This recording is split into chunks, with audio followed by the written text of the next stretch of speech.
ఇప్పుడున్న చీకటిని కాదు, రేపు వచ్చే ఉదయం కోసం వేచి చూడు. ఏడిస్తే ఈశ్వరుడేమి రాడు కానీ ఒక్కసారి నవ్వి చూడు.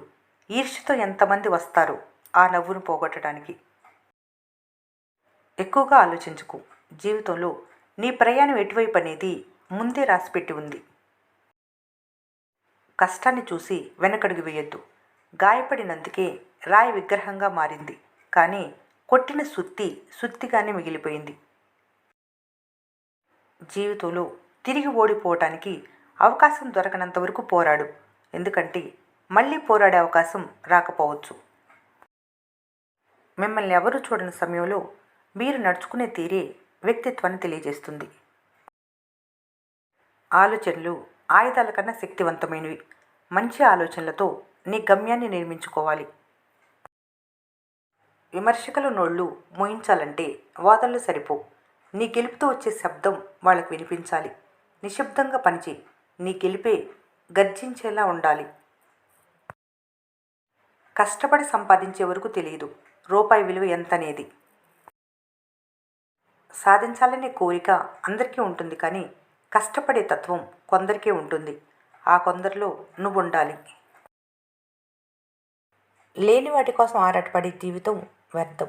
ఉన్నదాంతో సంతృప్తి పడే జీవితం ధన్యం.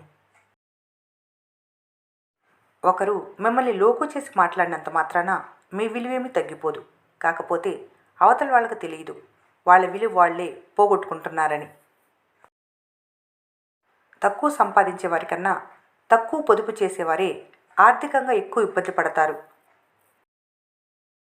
వేళ్ళన్నీ ఒకే పొడవులో ఉండవు, కానీ మడిచినప్పుడు అన్నీ సమానమవుతాయి. అలాగే పరిస్థితులకు అనుగుణంగా సర్దుబాటు చేసుకున్నప్పుడే జీవితం సులభం, సుఖమయం అవుతుంది. అన్నిటికీ గుణింతాలు పనిచేయవు. ఒక్కోసారి తీసివేతలు కూడా అవసరం.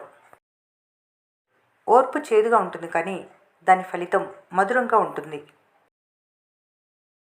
నిన్ను చూసి ఏడ్చే వారి కోసం ఆలోచించి నీ చిరునవ్వు పోగొట్టుకోకు. ఎందుకంటే ఆ నవ్వు వెనుక నువ్వు పడిన కష్టాలు, రాల్చిన కన్నీళ్లు నీకు మాత్రమే తెలుసు. నువ్వు పడిన కష్టాలు నీకు మాత్రమే తెలుసు. నువ్వు ఎదుగుతున్నావంటే, అందరూ నేను కిందకు లాగుతున్నారంటే దాని అర్థం నువ్వు వాళ్ళకన్నా పైనున్నావని. కొన్ని కలలు, కొన్ని కన్నీళ్లు, కొన్ని జ్ఞాపకాలు ఎప్పటికీ బ్రతికే ఉంటాయి. నీకెంతమంది ఆపోజిట్గా ఉంటే నువ్వంత బలంగా తయారవ్వాలి. మానవ సంబంధాల్లో మనుషులు చేసే అతి పెద్ద తప్పు వినేది సగం, అర్థం చేసుకునేది పావువంతు, ఆలోచించడం 0, రియాక్షన్ మాత్రం 200%. ఇక బంధాలు ఎక్కడ నిలుస్తాయి? మోసం చేయటంలో మాస్టర్ డిగ్రీ తీసుకున్న వాళ్ళు కూడా మంచితనం గురించి మాట్లాడితే భలే కామెడీగా ఉంటుంది. దేని విలువైనా అందుబాటులో ఉన్నప్పుడు కంటే అందనంత దూరం అయినప్పుడే బాగా అర్థమవుతుంది. మీరేం చేసినా నిందించటానికి, చులకనగా మాట్లాడటానికి సమాజంలో చాలామంది ఉన్నారు. ఆ పని వారికి వదిలే, నీ పని నువ్వు చేసుకొని వెళ్ళిపోవాలి. మోసగాళ్ళ మధ్యలో బ్రతికి చూడు, పాఠాలు, గుణపాఠాలు నేర్పిస్తారు. మంచివాళ్ళ మధ్యలో బ్రతికి చూడు, అనుబంధాలు, ఆప్యాయతలంటే ఏంటో చూపిస్తారు. ఒక ఆలోచన నాటితే అది పనిగా ఎదుగుతుంది. అదృష్టం రావచ్చు, కానీ ప్రయత్నం లేకపోతే నిలవదు. నీ క్యారెక్టర్ని ఇప్పుడు ఈ ప్రపంచానికి తెలియనీకు. నువ్వు రావణువు అని తెలిస్తే అడవులకు పంపిస్తారు. హరిశ్చంద్రుడు అని తెలిస్తే కాటి కాపని చేస్తాడు. కర్ణుడు అని తెలిస్తే కవచ కుండరాలు అడుగుతారు. నువ్వు ఈ ప్రపంచానికి అర్థం కాకపోవడమే అన్ని సమస్యలకు పరిష్కారం. నీలో ఉన్న భయాన్ని బద్దలు కొడితే ఊహించలేని విజయాన్ని సాధిస్తావు. పడిపోవటం పరాజయం కాదు, ప్రయత్నం ఆపేయటం అసలైన పతనం. గెలుపు కోసం చేసే పయనంలో విశ్రాంతి తీసుకోవచ్చు, కానీ విరమించకూడదు. నీ ఆలోచనలు బలంగా ఉంటే నీ ఆశలు నెరవేరుతాయి. చెట్టు కొమ్మపై కూర్చున్న పక్షి కొమ్మ కదిలినా భయపడదు. ఎందుకంటే అది కొమ్మని నమ్ముకోదు, తన రెక్కల్ని నమ్ముకుంటుంది. కర్మల మీద దాని ఫలితాలు ఆధారపడి ఉంటాయి. తుమ్మ చెట్టుకు ఎప్పటికీ మామిడి పండు కాయవు. మనిషి నిజమైన అందం లభించేది కేవలం వారి ఆలోచనల మీదనే. దృశ్యం మబ్బుగా ఉండొచ్చు, కానీ లక్ష్యం కాదు. దశ చెడ్డదిగా ఉండొచ్చు, కానీ జీవితం కాదు. కష్టాన్ని చూసి కురింగిపోవద్దు.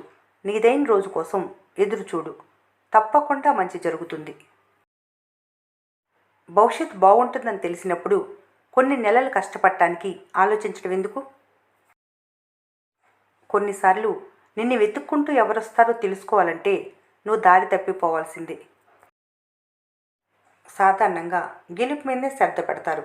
గెలిచారా లేదా అనేది మీకు ముఖ్యం, కానీ ఎలా గెలిచారనేది సాధారణంగా పట్టించుకోరు. ఐన్స్టీన్ చెబుతుంది మాత్రం అది కాదు. ఓటమి ఎదురైనా పర్వాలేదు, విలువలను మాత్రం ఎక్కడ లోటు రాకూడదని ఆయన అంటారు. మనిషి ఆశకు అద్దుండదు. ఎంత ఉన్నా ఇంకా ఏదో కావాలనే కోరిక ఉంటుంది. భగవంతుడిచ్చిన దాంతో తృప్తి పడటమే మానవ ధర్మం. లేని వాటి కోసం చేతులు చాచకూడదు.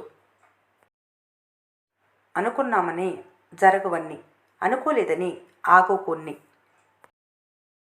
ఎప్పుడూ సుఖంగా సాగుతుంటే కష్టం విలువ తెలియదు. అప్పుడు సుఖం కూడా విసుకొస్తుంది. కోపం మనిషిని అన్ని విధాలా నాశనం చేస్తుంది. శాంతం మనిషిని అన్ని వైపులా రక్షిస్తుంది.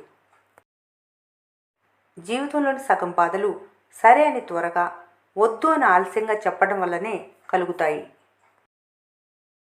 నిన్నటి గురించి ఆలోచించకుండా రేపటి గురించి ఆలోచించే వ్యక్తికి విజయాలు దక్కుతాయి.